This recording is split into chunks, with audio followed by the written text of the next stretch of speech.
C'est un ancien chef d'État qui, depuis ce matin, découvre à ses dépens l'univers carcéral.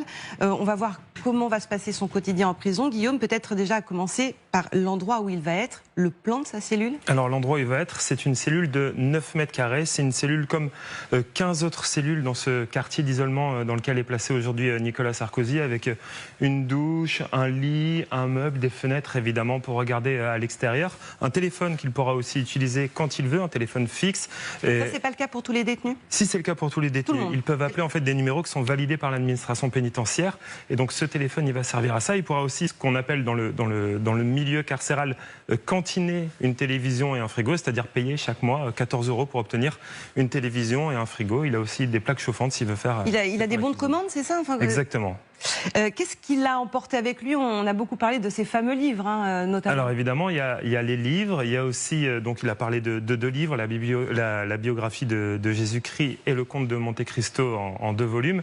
Il peut aussi emporter des vêtements avec lui, dont une écharpe par exemple de moins d'1 mètre. Il ne faut pas que ce soit des vêtements trop longs. Il peut apporter aussi des couverts, fourchettes, couteaux, même si c'est fourni à Bourron, évidemment, même si c'est fourni par l'administration pénitentiaire.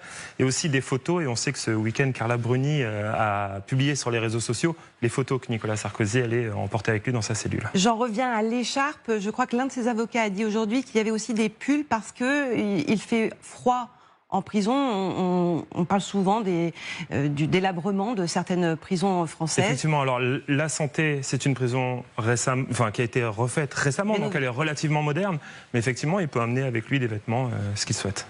Et puis son quotidien maintenant, donc on est dans un quartier d'isolement, mais comment ça se passe pour lui? Alors son quotidien, c'est 3 parloirs par semaine de 30 minutes avec ses proches. Il pourra aussi se promener pendant 1 heure dans une cour de 30 mètres carrés, se promener seul évidemment puisqu'il est à l'isolement. Il a accès à une salle de sport, une petite salle de sport me disait-on, mais avec un tapis de course et une petite bibliothèque également.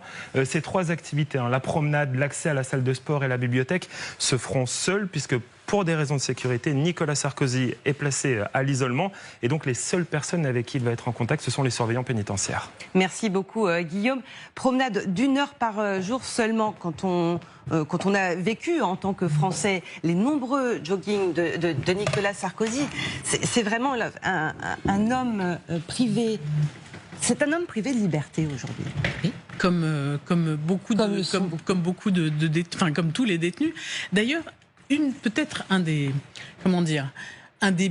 profits qu'on pourra retirer de l'incarcération de Nicolas Sarkozy, dont nous allons débattre, c'est que ça va jeter une lumière assez crue sur l'incarcération